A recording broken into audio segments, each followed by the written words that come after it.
Okay, so let's start. AC circuit containing only a capacitors. Before that, we have already discussed about the effect of capacitor in AC circuit and DC circuit. In DC, we got to know that there is no net current flows in the circuit whenever the battery, that means DC circuit, is being connected, or capacitor is being connected in a DC circuit.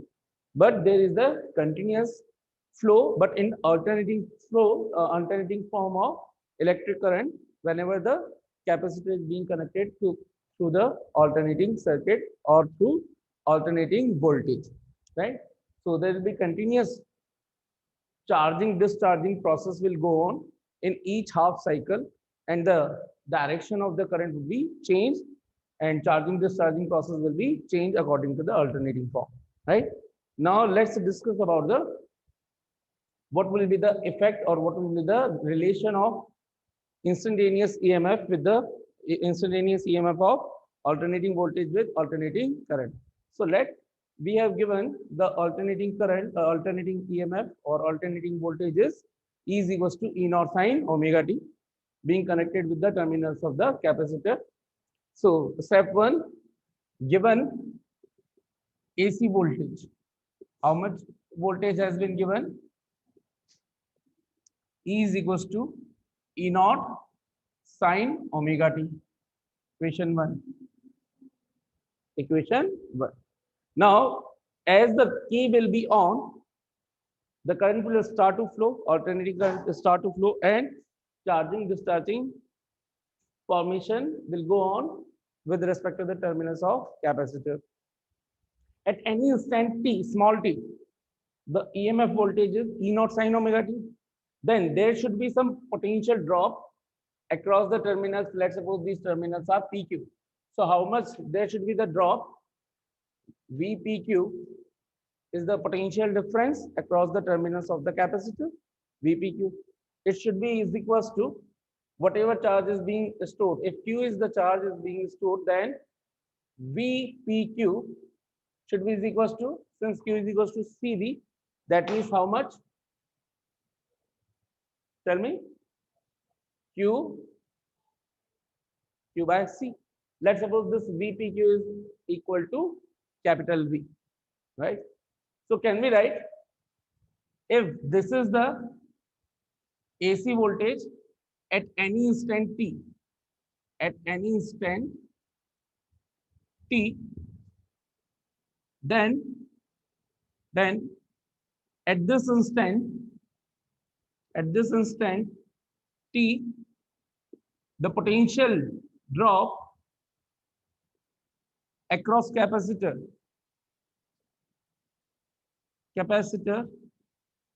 will be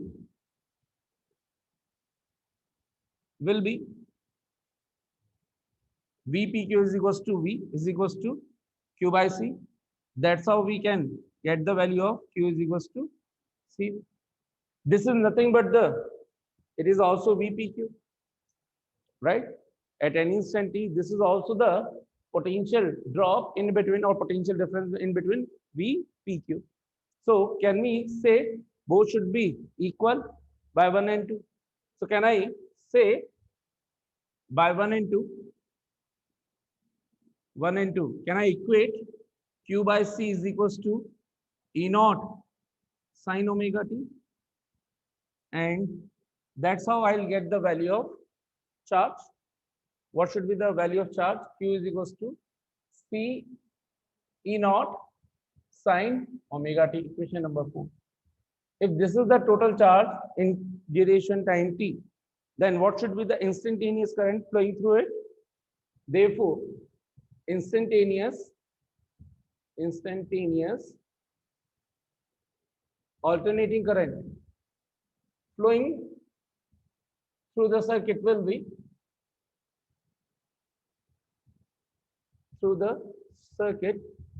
will be how much? By definition of electric current, instantaneous current. What's the definition?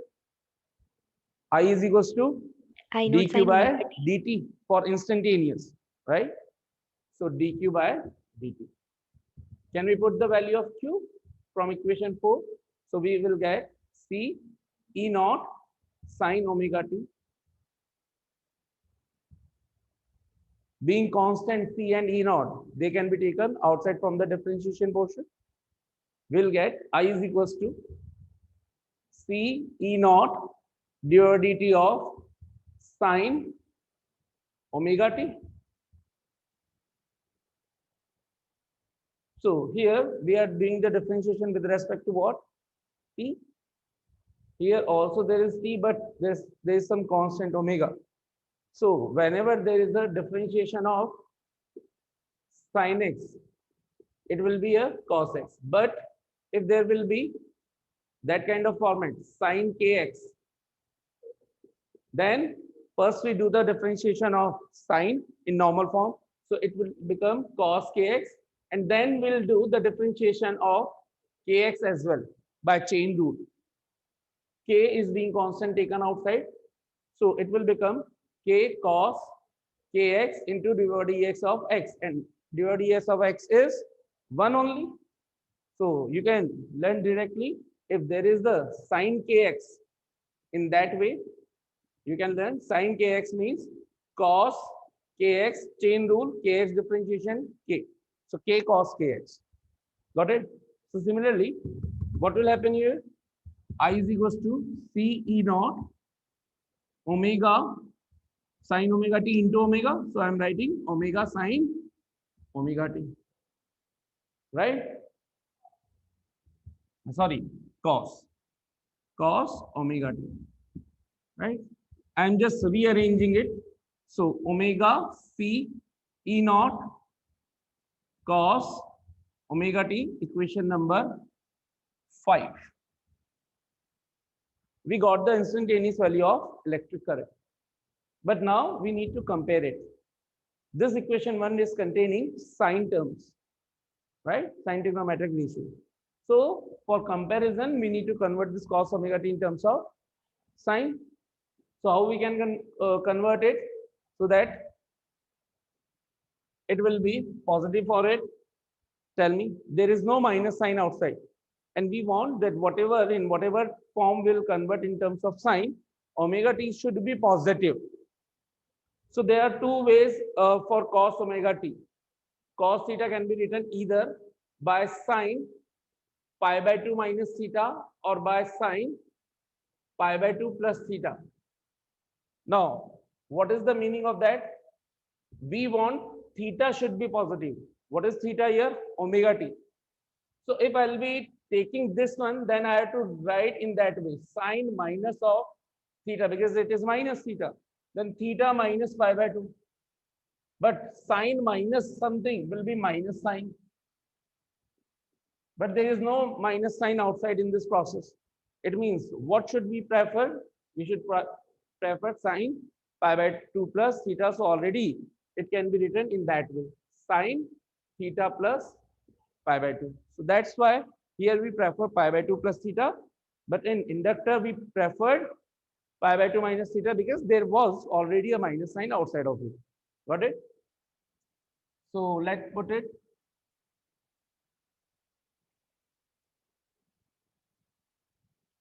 I is equals to omega c E naught sine pi by 2 plus omega t. So can I write omega t plus pi by 2? Equation number 6. Now we can easily compare their phase differences. So can you tell me which one is leading? Current or voltage? Current. By what angle? Pi by 2. So phase difference between them is pi by omega t plus pi by 2 minus omega t. Will be getting plus pi by 2 with respect to E. So with respect to E, we can say electric current is leading the voltage, AC voltage, by an angle pi by 2. Or as what we can say, the alternating voltage is lagging behind of the phase difference or by the angle pi by 2. So voltage is lagging behind. So we will be preferring with respect to voltage. So we'll say voltage is lagging behind by an angle pi by 2. So if I'll be taking the phase difference, this with respect to I, omega t minus omega t plus pi by 2. Omega t of voltage, this is phi 1. this is phi 2. So what should be the delta phi for AC voltage with respect to current? Omega t minus, oh sorry, plus pi by 2. Minus sign will go inside, it will become minus omega t gets cancelled, it will become minus pi by 2, negative sign showing that voltage is lagging behind the current by an angle pi by 2. Got it? Okay. So we got that voltage is lagging behind. So if this is the voltage, then current should be here, forward to it. If this is the voltage, then current should be here, forward to it, or lead it. So if I need to draw the graphs or graphical relationship,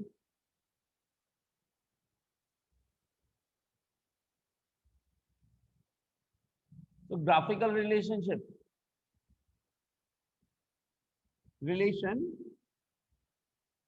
of E and I versus time.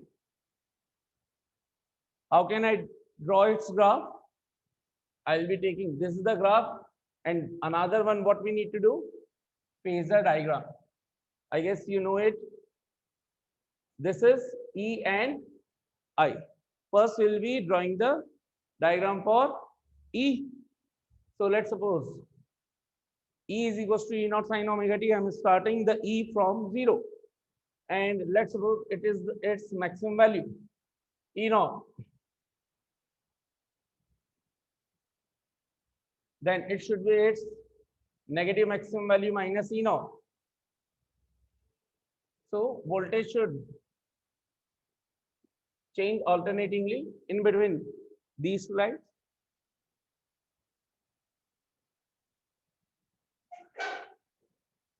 This should be the maximum value, peak values here. So this is the graph of E right now. Now I need to draw the graph of I, instantaneous current, in this graph only. We are obtaining that current is forward, leading to it. Now I also need to check I naught should be greater than or lesser than. So if I'll be writing this equation in that way, I is equals to the whole term, I'm supposed to write I naught sine omega t plus pi by 2, equation number 7, where I naught is equals to omega c E naught. Can I also write in that way? 1 upon omega c. A upon B upon C. C will become, C will go into numerator. So omega c E naught can be written E naught upon 1 upon omega c. Right? Why I have written that? So that I can compare it by the resistor circuit. By comparing and by comparing the equation 8 by pure resistive circuit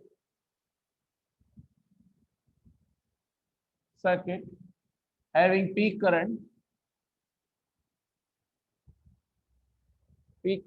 I naught and resistance R. I naught should be equals to E naught upon R. So it will be comparing the equation 8 and 9. This quantity 1 upon omega c should be acting as resistance for the circuit. It means once we connect the capacitor in the alternating circuit, then the resistance offered by capacitor would be 1 upon omega c.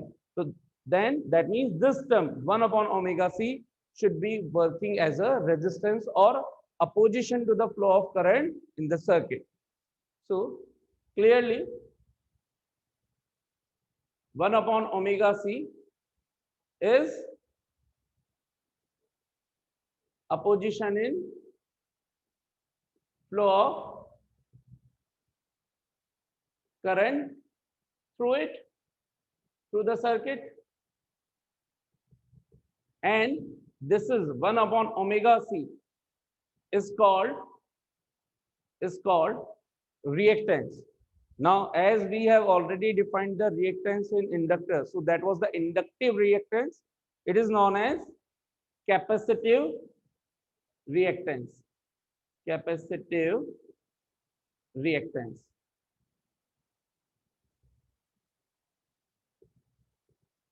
Capacitive reactance, and denoted by and represented by the symbol represented by XC.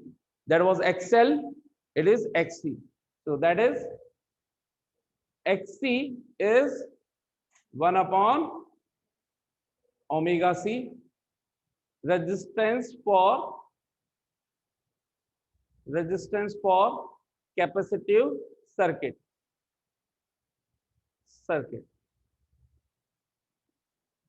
That is capacitive reactance. Got it? This is equation number 10. X is equals to 1 upon omega C. If I will be writing omega in terms of frequency, what I can write? 2 pi f. So Xc can be mentioned as 1 upon 2 pi Fc. 11. Clearly, what is the relationship of Xc with F? More the frequency, less the resistance in the circuit, right? So if there will be more frequency of the alternating voltage, with respect to which there will be less resistance offered in the circuit. And for less frequency, more resistance will be offered. Got it? Okay. So X is equals to 1 upon omega C. X is inversely proportional to F.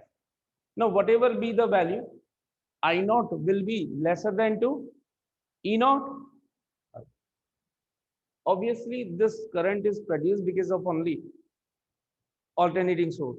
So from source, nothing can be more than to it, obviously, right?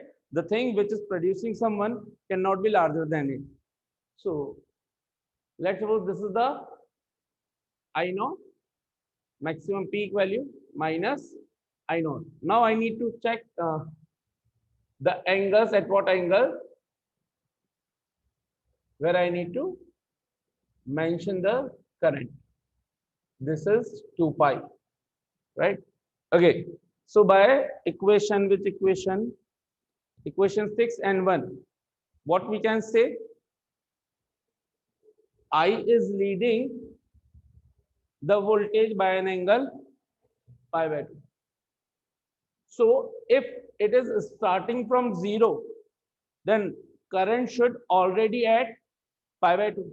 So whenever the voltage will be 0, current should be maximum and forward to it by an angle pi by 2.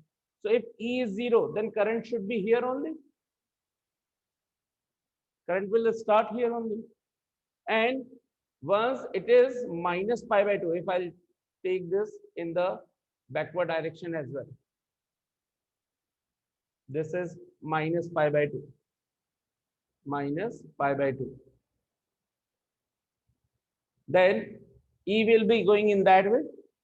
So when E will be minus E naught at minus pi by 2, current should be at 0. Yes or no? Current should be at 0. Where it is, when it is, sorry.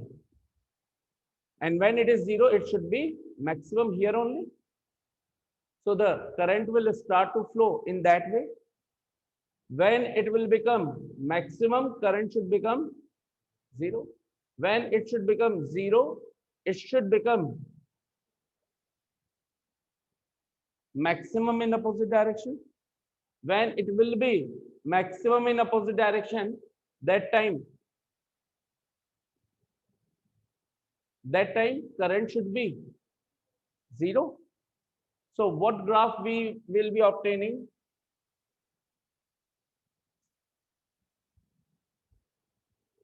So if you will not look out here, see this one graph. At 0, it is already at maximum value, right? And at pi by 2, it was maximum, so it should be 0. When it will become 0 and tends to go maximum in negative direction, it is already maximum in the negative direction. Once it will go maximum, it should become 0.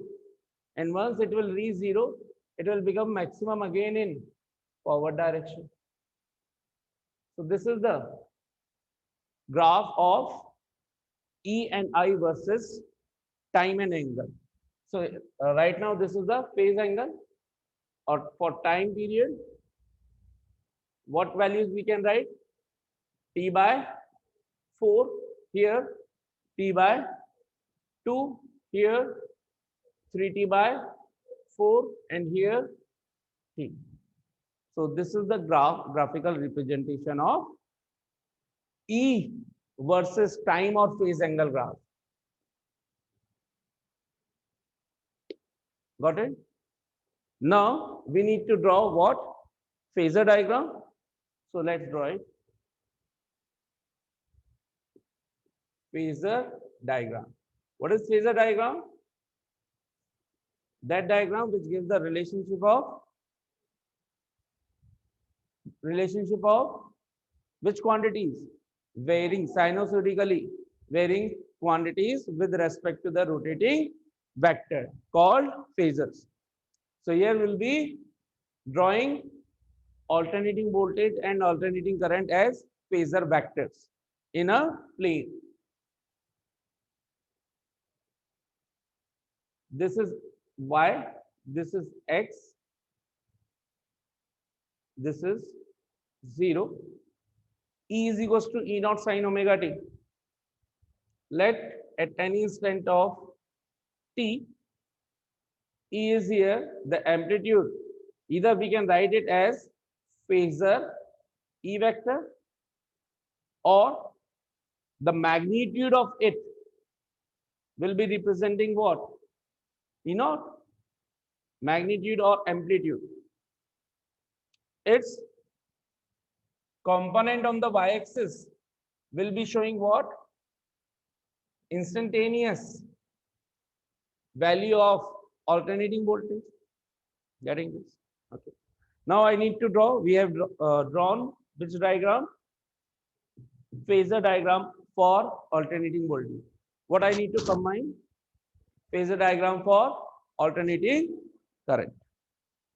So let's draw it. By this equation 1 and 6, we are getting that alternating current is ahead or leading the voltage by an angle pi by 2. So wherever E is there, E naught is there, I naught should be perpendicular to it. So I'll be drawing, and let's suppose this one is maximum value of alternating current, lesser than to it, maximum value. So perpendicular direction will be this one. Clearly this angle is pi by 2. This angle is omega t. So you can check total angle from x-axis is how much? Of I naught omega t plus pi by 2. Got it? So this is the total angle, omega t plus pi by 2. And this value will give you what? Instantaneous value of current. For better clearance, I am removing it here, and I am drawing it here. So this value is its I. This is I naught or phasor I vector, right? So we have drawn the phasor diagram. If I will compare inductive circuit, pure inductive circuit with the pure capacitive circuit, what conclusion we can make? In inductive circuit, current was lagging behind by an angle pi by 2, while in capacitive circuit it is, and if I'll include the pure resistive circuit, then it should be in phase. So if I'll combine all three, then this should be the diagram. This one is the for E naught for R, right? So with respect to it, this one, or I naught for R. This one should be I naught for C, and this one should be I naught for, yes. Okay. We'll see it later on. Don't worry. So this was the phasor diagram. Okay. Now let's complete it further and compare the AC circuit and DC circuit, that how the current will flow and where it will become easier to flow in the inductive circuit, pure resistive circuit, or capacitive circuit. So let's compare it.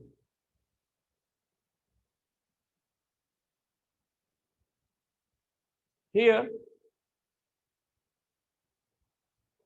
for AC circuit, having what we are talking about, capacitive circuit only. XC is depending on which factor? Frequency, right? And for DC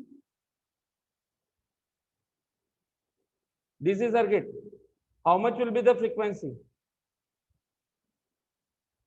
No frequency, current remains same. There is no cycle at all. This is the straight current. For DC, there should be no alternating form. If there is no alternating form, means what? No frequency. Frequency should be, so frequency should be 0. If frequency should be 0, it means we know that capacitive circuit gives how much resistance? XC, or 1 upon omega C. So if I'll apply the capacitor in the DC form, then for DC circuit F should be 0. Then what should be the XC?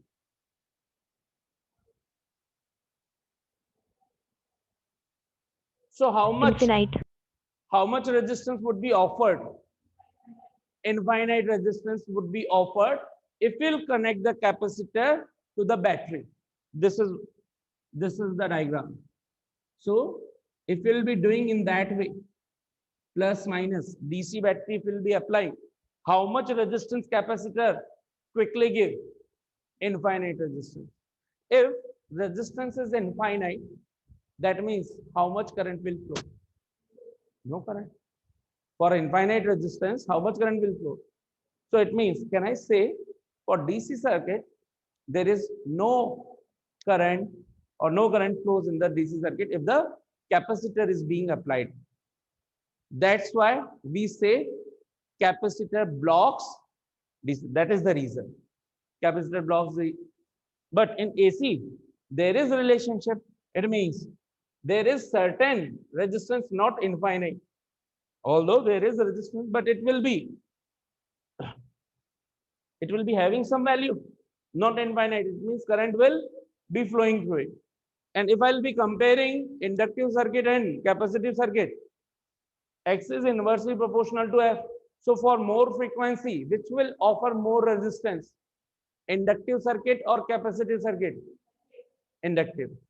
And for less frequency, capacitive circuit will be offering more resistance. So by knowing these things, these all are with respect to R, right?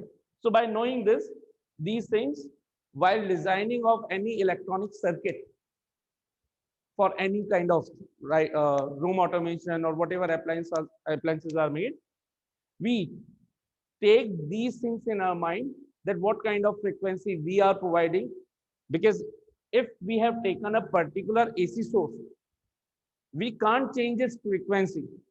So if the frequency we know it and we want more current, and in between with some other elements or some component, some less current, then what kind of elements we need to put during the designing? So where, for example, this is the circuit. I have taken the this one is AC source, and two elements I'll be applying here. In one circuit I want more current, in one circuit I want less current. So which this here I want less current in below diagram, below one, and in upper one I want more current. So in upper part, which element I need to fix? Inductor or capacitor? Inductor. And for here, okay, got it. So in that way, these things should be keep in our mind. How many of you got it?